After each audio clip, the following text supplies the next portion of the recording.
Hello friends, स्वागत है आप सभी का math in magic tips YouTube channel में। फ्रेंड्स, जैसा कि आप सभी को मालूम होगा कि आप सभी स्टूडेंट का जो मैट्रिक का एग्ज़ाम है वो काफ़ी करीब आ चुका है।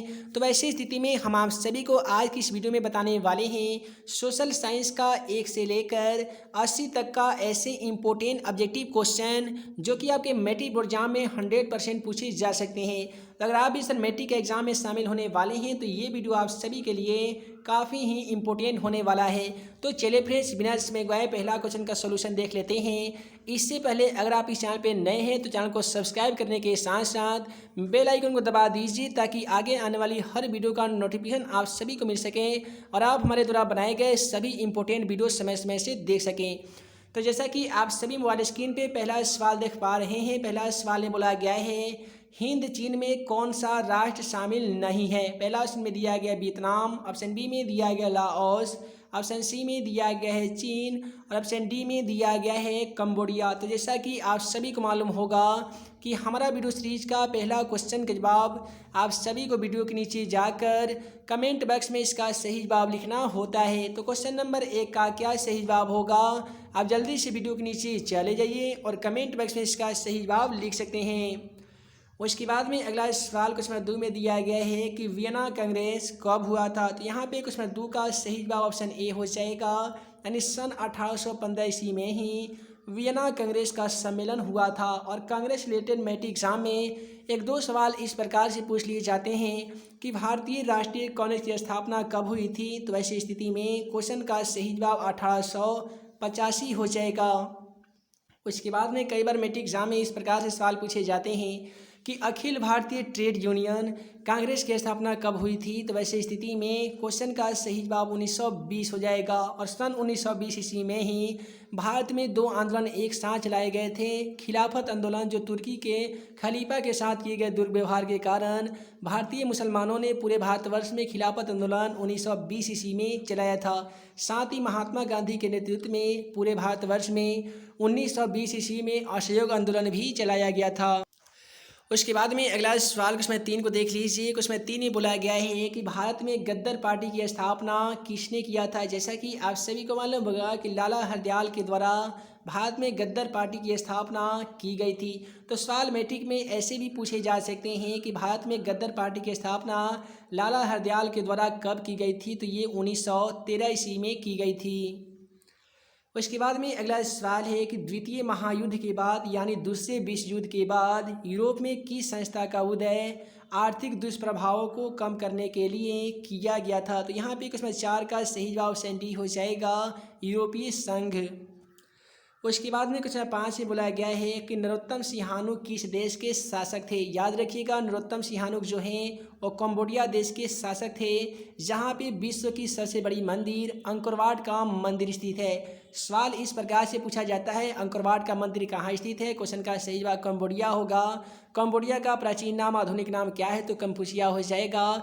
कंबोडिया में स्थित अंकोरवाट के मंदिर का निर्माण किसने कराया था। सूर्यवर्मन द्वितीय ने कराया था। सवाल इस प्रकार से मैट्रिक एग्जाम में पूछे जा सकते हैं कि अंकोरवाट में जो मंदिर स्थित है उसमें किस हिंदू देवता का मंदिर है, किस हिंदू देवता का प्रतिमा रखा गया है, मूर्ति रखा गया है। तो वैसी स्थिति में क्वेश्चन का सही जवाब विष्णु हो जाएगा। उसके बाद में अगला सवाल है वाष्प चलित इंजन का आविष्कार किसने किया था। इसी सवाल को मैट्रिक एग्जाम में इस प्रकार से पूछ लिए जाते हैं कि वाष्प इंजन का या भाप इंजन का आविष्कार किसने किया था। तो वैसे स्थिति में क्वेश्चन का सही जवाब जेम्स वाट होगा। उसके बाद में अगला सवाल है Tata iron and steel company की स्थापना कब की गई थी। तो याद रखिएगा कि Tata iron and steel company की स्थापना सन 1907 ईस्वी में जमशेद जी के द्वारा जमशेदपुर में किया गया था। तो यहाँ पे क्वेश्चन का सही जवाब ऑप्शन बी होगा, सन 1907 ईस्वी में। है दोस्तों, अगला क्वेश्चन देखने से पहले आप सभी को बता दें कि जितने भी स्टूडेंट चाहते हैं कि 10वीं का 100% पूछे जाने वाला इंपॉर्टेंट क्वेश्चन का नोट्स फ्री में डाउनलोड करना, तो वीडियो डिस्क्रिप्शन बॉक्स में मैथ इन मैजिक टिप्स का ऑफिशियली मोबाइल एप्लीकेशन का लिंक दे दिया गया है। तो डिस्क्रिप्शन बॉक्स में दिए गए मोबाइल ऐप को इंस्टॉल कीजिए और उसमें PDF तथा नोट्स वाले सेक्शन में जाके इंपॉर्टेंट क्वेश्चन का नोट्स फ्री में डाउनलोड कर सकते हैं। साथ ही हमें टेलीग्राम चैनल से भी ज्वाइन हो जाइए और डिस्क्रिप्शन बॉक्स में questionforexam.com वेबसाइट का भी लिंक दे दिया गया है। उस वेबसाइट पे जाके ऑनलाइन क्विज खेलने के साथ साथ ढेरों सारे PDF भी डाउनलोड कर सकते हैं।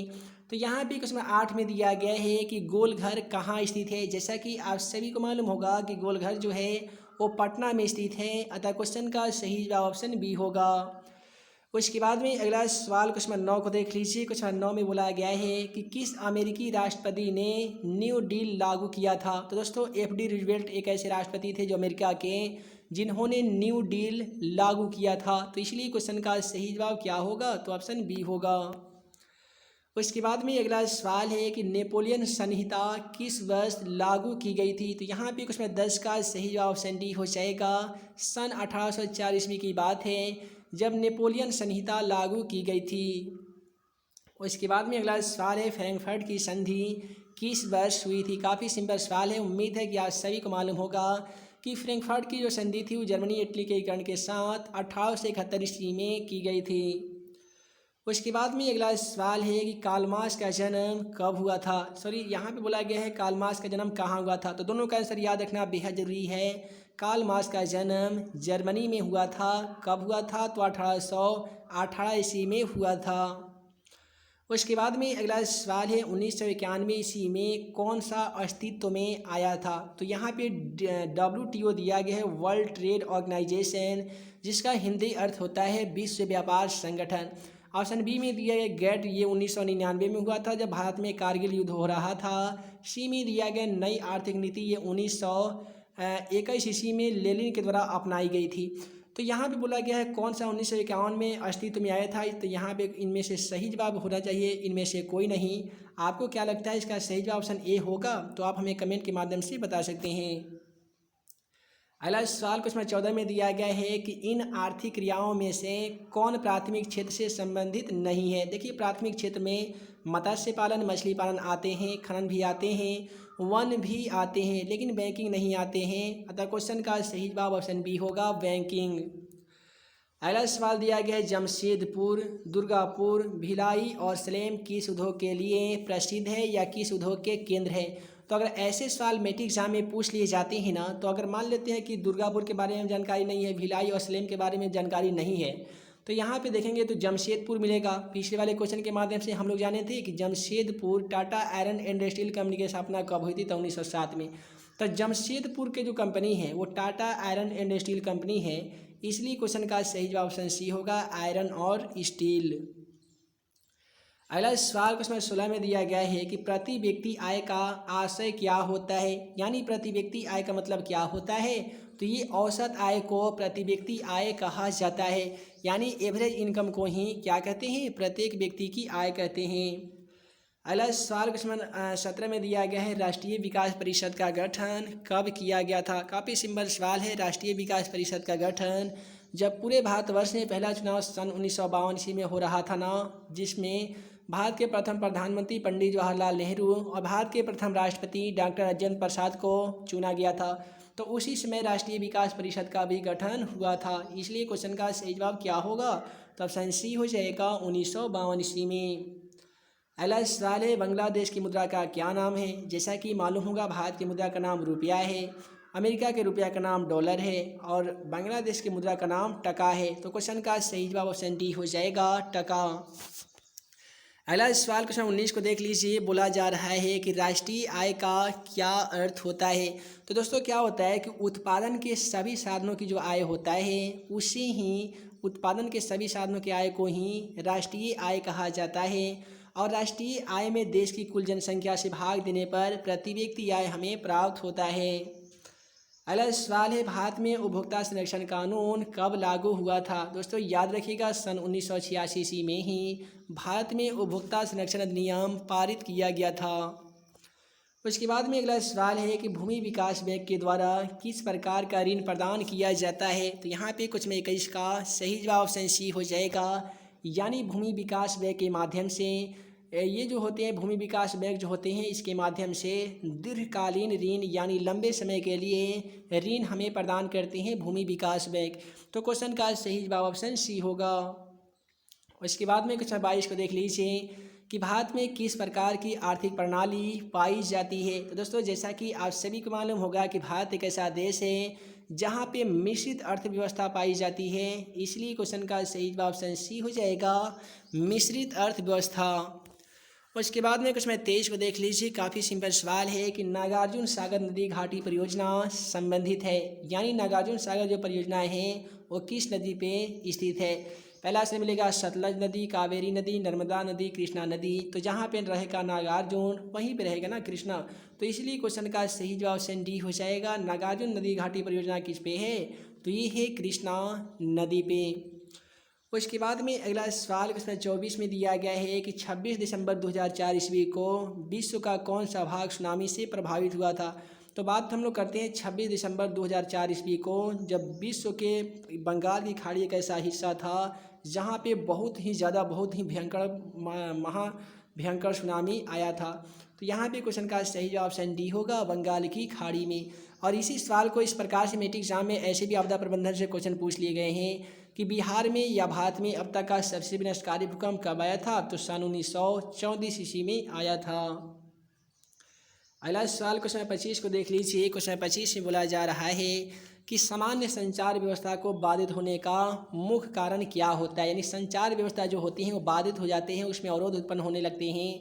इसका मेन रीजन मुख्य कारण होता क्या है। पहला ऑप्शन केबल का टूट जाना, संचार टावर की दूरी रहेगा तो बाधित हो जाएगा, गलत है, इनमें से कोई नहीं गलत है। टावरों की ऊंचाई की कमी के कारण ये भी गलत है।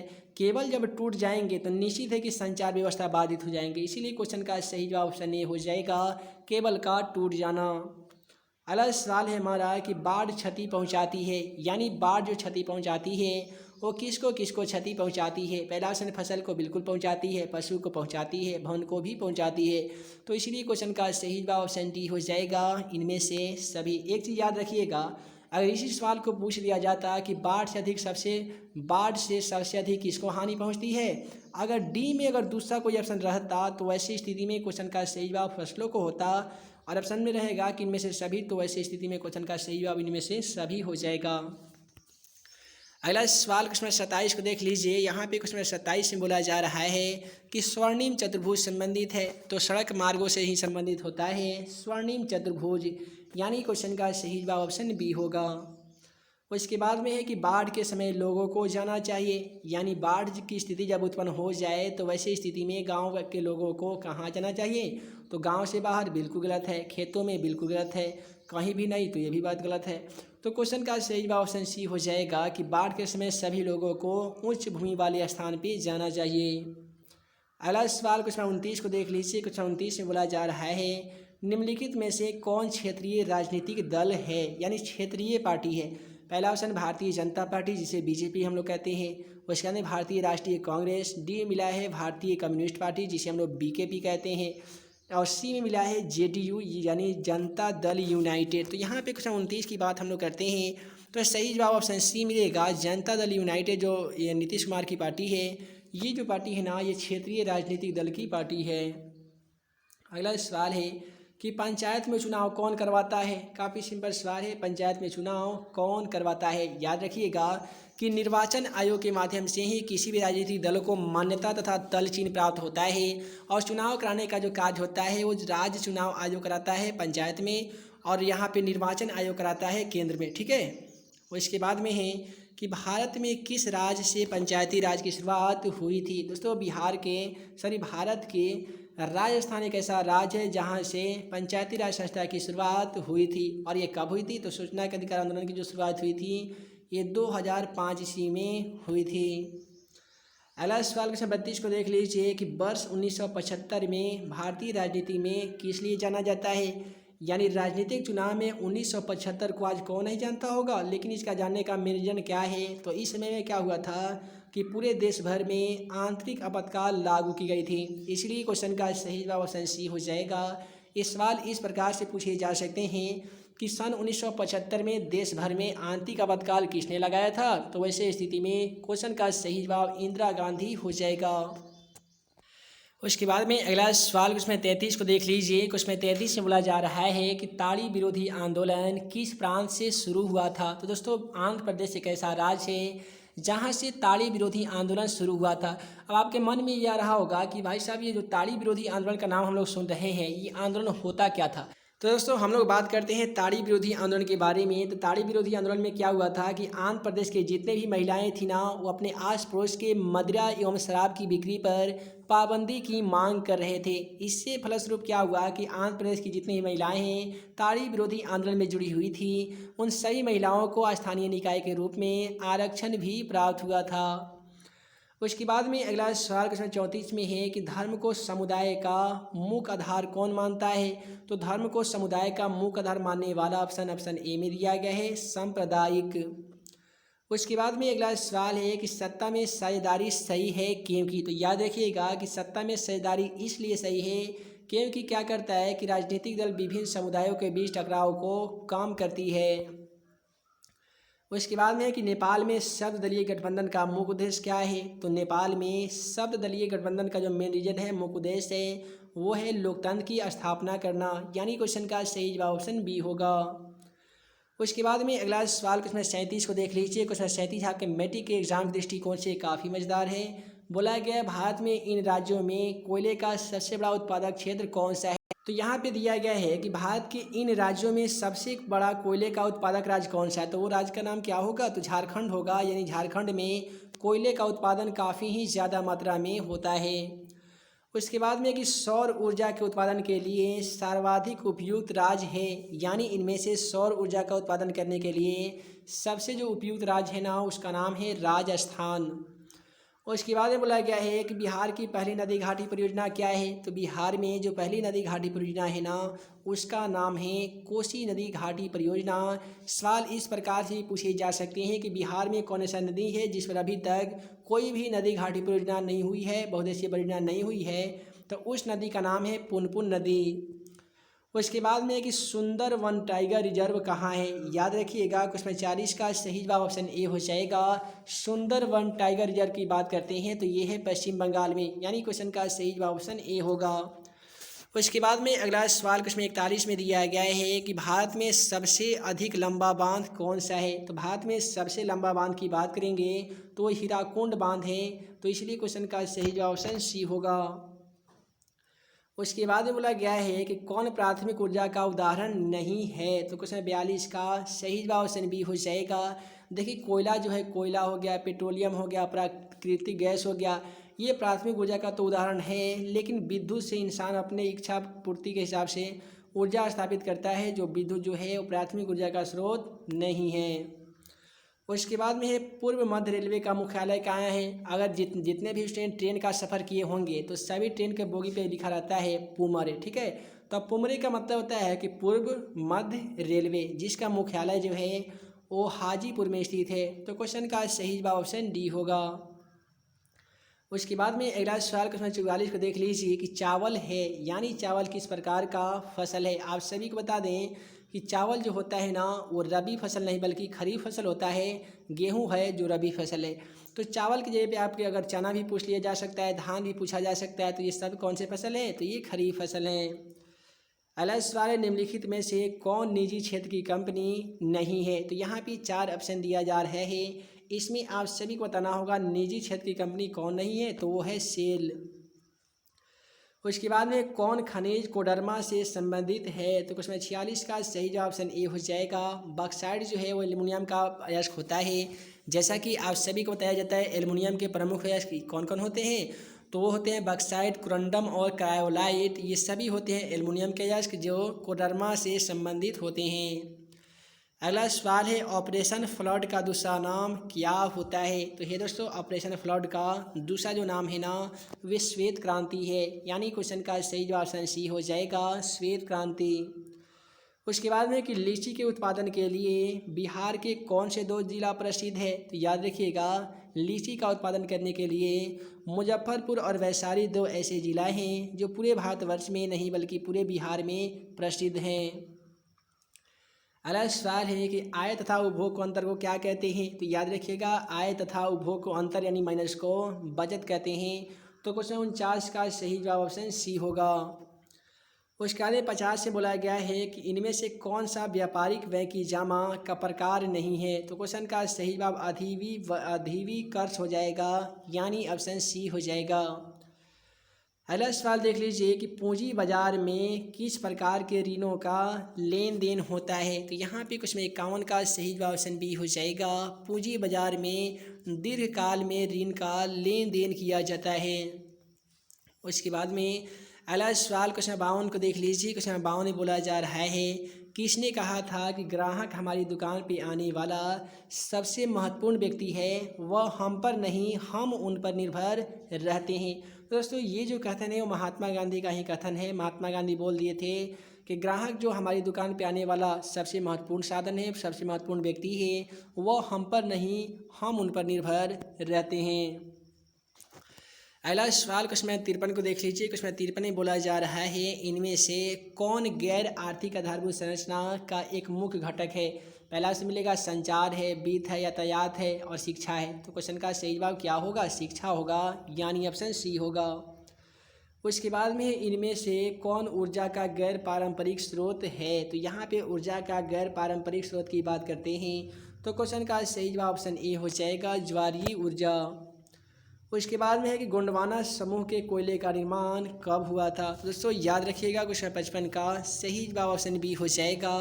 गोंडवाना काल के समूह में कोयले का जो निर्माण हुआ था वो 20 लाख वर्ष पहले हुआ था, यानी क्वेश्चन का सही जवाब ऑप्शन बी होगा।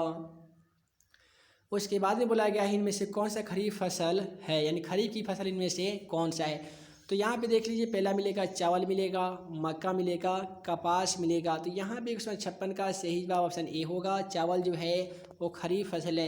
कितने स्टूडेंट को लगता है क्वेश्चन का सही जवाब इनमें से सभी होगा, आप हमें कमेंट के माध्यम से बता सकते हैं।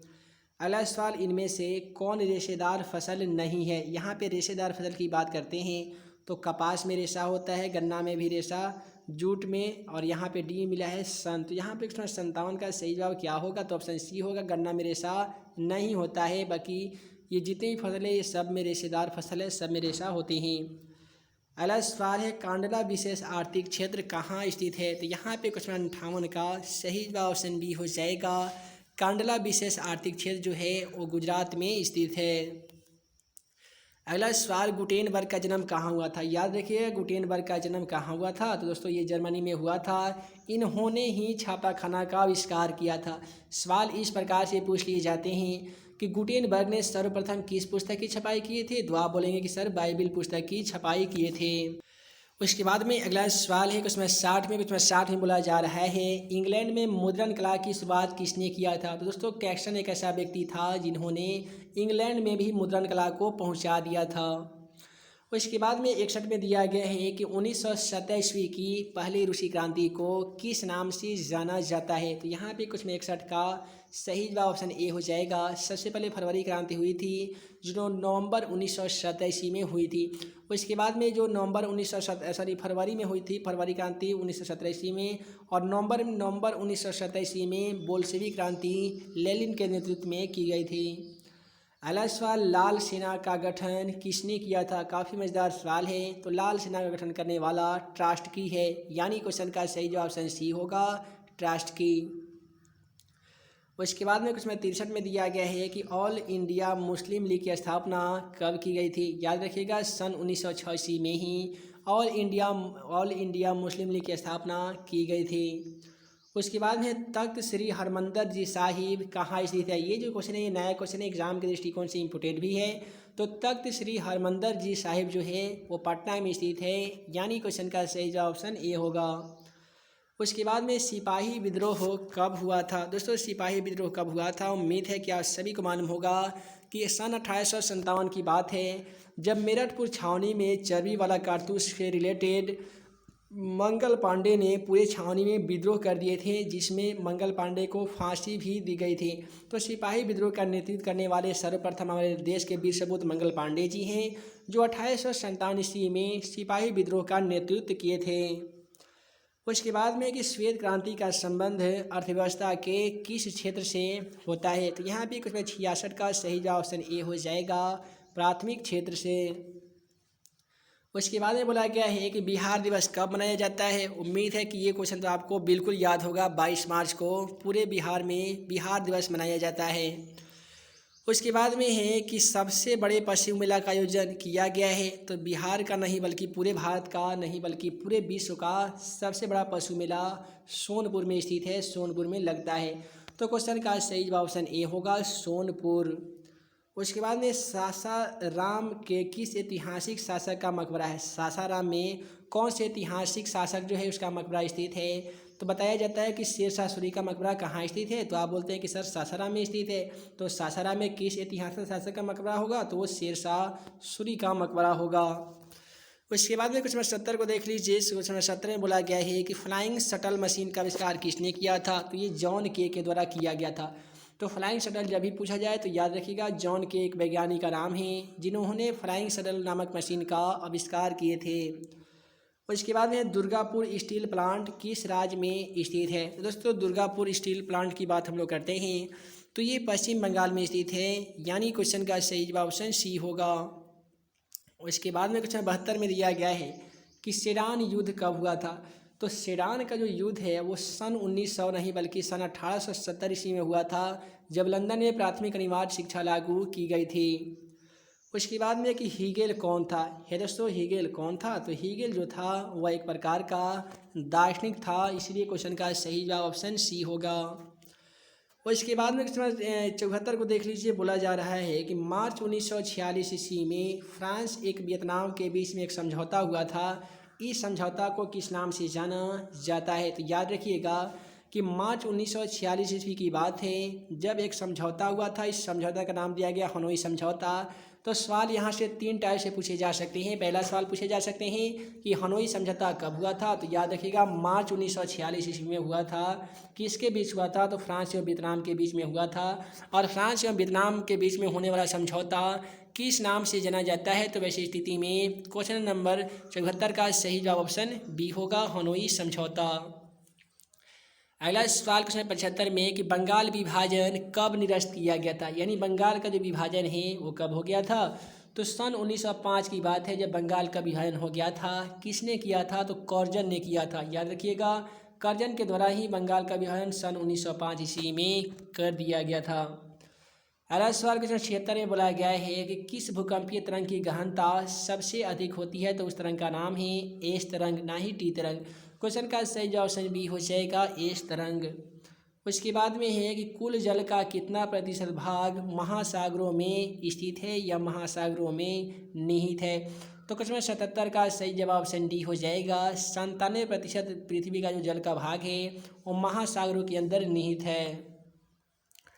अगला सवाल है कि बिहार के किस नदी पर नदी घाटी परियोजना नहीं हुई है। अगर आप पिछले वाले क्वेश्चन को याद किए हैं तो आप सभी को हम बता चुके हैं कि बिहार के पुनपुन एक ऐसा नदी है जिस पर अभी तक नदी घाटी परियोजना नहीं हुई है। अगला सवाल गेहूँ कैसा फसल है, उम्मीद है कि आप सभी को इसका आंसर तो जरूर मालूम होगा। गेहूँ रबी फसल होता है, चावल खरीफ फसल होता है। अगला सवाल है बलवंत राय मेहता समिति का संबंध इनमें से किससे है, तो यहाँ पे क्वेश्चन 80 का सही जवाब ऑप्शन बी हो जाएगा, पंचायती राज व्यवस्था से। तो हे दोस्तों वीडियो लंबी ना हो जिस कारण मैं इस वीडियो को यहीं पेंट करता हूं, और आज की इस वीडियो में हम आप सभी को बता चुका हूं 1 से लेकर 80 तक के सोशल साइंस का ऐसे इंपॉर्टेंट वीवीआई ऑब्जेक्टिव क्वेश्चन जो कि पिछले मैट्रिक एग्जाम में बहुत बार पूछे गए हैं और आपके मैट्रिक एग्जाम में पूछे जा सकते हैं। तो उम्मीद है कि आज का यह वीडियो आप सभी स्टूडेंट को पसंद आया हो तो वीडियो को लाइक करें, अपने दोस्तों के साथ शेयर करें। ऐसे ही नए नए वीडियो पाने के लिए आप हमारे YouTube channel math and magic tips को सब्सक्राइब करना नहीं भूलिएगा। आप चाहते हैं कि कक्षा 10वीं के साथ साथ कक्षा 12वीं का सभी सब्जेक्ट का इंपॉर्टेंट नोट्स का PDF फ्री में डाउनलोड करना, तो डिस्क्रिप्शन बॉक्स में दिए गए लिंक को क्लिक करके आप सभी नोट्स को एप्लीकेशन के माध्यम से डाउनलोड कर सकते हैं। टेलीग्राम चैनल से भी PDF ले सकते हैं और ऑनलाइन टेस्ट देने के लिए वेबसाइट questionforexam.com पे भी जा सकते हैं। तो हे दोस्तों मैं मुख्यमंत्री सारी जल्द मिलूंगा अगले वीडियो में नए वीवीआई क्वेश्चन के साथ। तब तक के लिए वीडियो के लिए बहुत बहुत धन्यवाद।